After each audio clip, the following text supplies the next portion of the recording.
I'm Larry Menti. Coming up this week on Jersey Matters, we come to you from Trenton. That's the governor's office right there. He is back, but after a failed presidential bid, has it hurt him politically?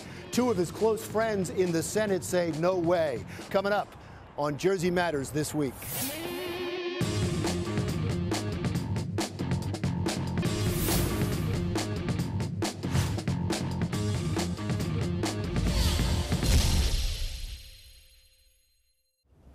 I'm Larry Menti. Welcome to Jersey Matters. We bring you the show this week from the state capitol. We are in a committee room at the state capitol, and we are pleased to be joined by Senator Joe Pennacchio, who is a state senator. It is Morris County, Essex County, Passaic County, part of Passaic County. The best of all three. I get it.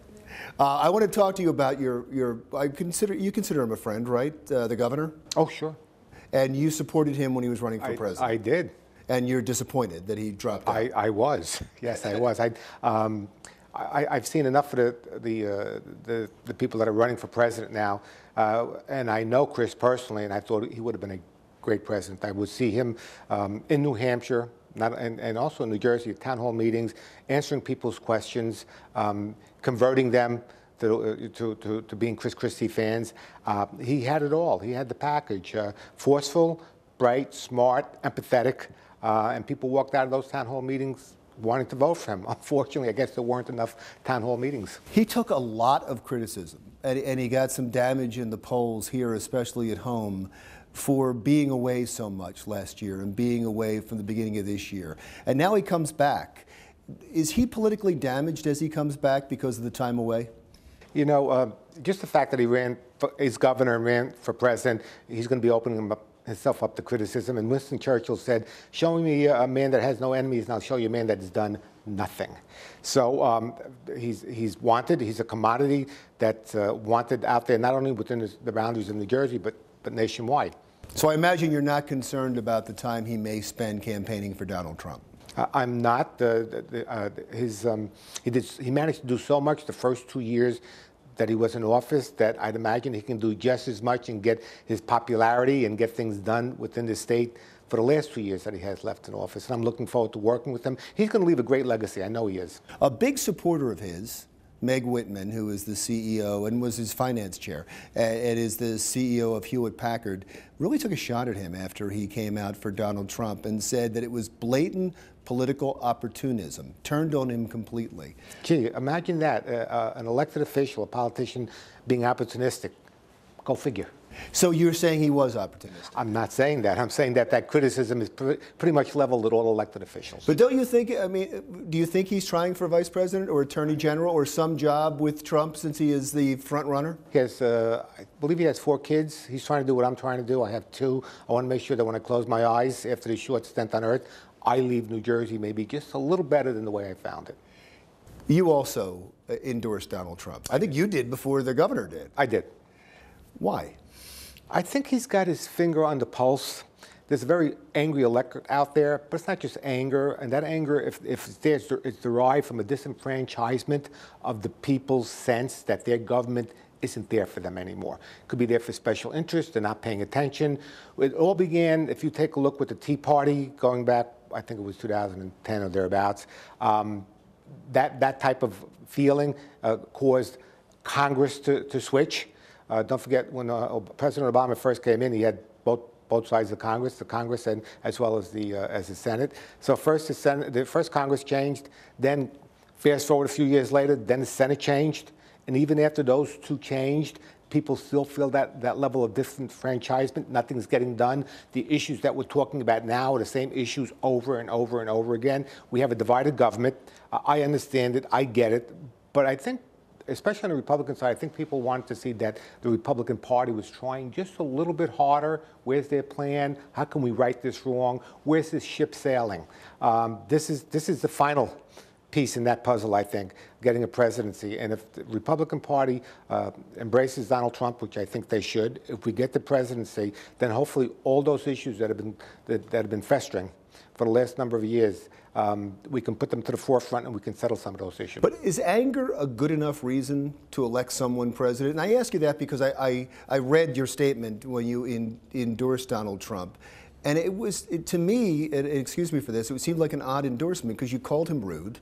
You said he has a vulgar way about him. You also said you disagreed with his policy on sending all illegals back and shipping them back. So you disagreed with him on a key issue, and you don't like his manner. Or maybe I'm putting words in your mouth by saying you don't like it, but you called him rude. You are. No, I said this. I believe I said there's a perception out there that he doesn't have the temperament to be president because of some of the rudeness and all. He's not a polished politician. You don't think he's rude? At certain times, but I think people are rude to him. Name one other candidate that's asked whether they support the KKK or not. Why don't they ask Hillary Clinton that? Why don't they ask Marco Rubio or Ted Cruz that? That's a gotcha question.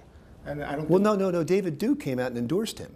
And so he said, what do you think about this endorsement from David Duke? And he said he didn't even know who the KKK was. Well, no, he said he didn't know who David Duke was. But here's the issue. The issue is, why was that question even being asked in the first place? Do you ask it of all the candidates? Mr. Trump has been in the public eye for many, many, many years. None of these issues ever came up. All of a sudden, he's in bed with the KKK. All of a sudden, he's doing all these nefarious things. I think there's a lot more politics going on into this than meets the eye. Well, you feigned surprise a moment ago when I talked about somebody being opportunistic. You're feigning surprise that he would be asked tough questions when he's running for president, especially when he's endorsed by the head of the KKK? No, there's no surprise at all. Not only does he have the Democrat Party working against him, he's got elements of the Republican Party working against him, and the press will never be with him. So he's got a tough hill to climb, but he's going to climb that hill. So you are going to eagerly endorse him? I have. Yeah, I mean, you're going to continue. You eagerly endorse him. It's not just an endorsement. You're willing to work for him. You're willing to. You left out the second part of that. The second part says that he's got his finger on the pulse of the electorate. Electorate's angry. They're feeling a level of disenfranchisement. I said, I hope the first changes. And I hope the second, I said, well, I want to be associated with that. I want to be associated with the people. This is a populist movement. It's not a conservative movement. It's not a liberal movement. As a matter of fact, Bernie Sanders on the other side is basically doing the same thing. It's a populist movement because people, even on the Democrat side, are totally disenfranchised or had that level of disenfranchisement with their government. Now, I have already spent too much time on this. I definitely want to ask you, I know that you had a transportation hearing today that you're here for. We're taping this on a Tuesday. I want to ask you about the gas tax because I've talked to so many legislators here, both assemblymen and senators, and I've talked to people with the Chamber of Commerce. They all seem to think it's inevitable. There is going to be a raise in the gas tax. Is it inevitable? I don't know. That's for certain leaders to decide if they want to bring it forth. My feeling has always been, before I raise anybody's tax, could you please show me how we spent the previous tax? There's a lot of issues arising. There was a recent report that said that we are far ahead, maybe 800% ahead of what the national average is for roads. I sort of get it. I understand that we're a congested state. Things are higher. There are costs that are higher in this state to deliver that infrastructure, but also the maintenance costs on that.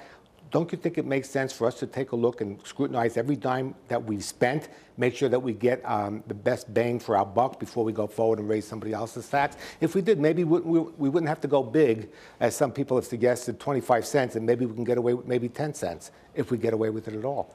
I was going to say, you said 10 cents as if there was going to be some type of tax on it. I right now. Momentum's for it, though, wouldn't you say? What I want.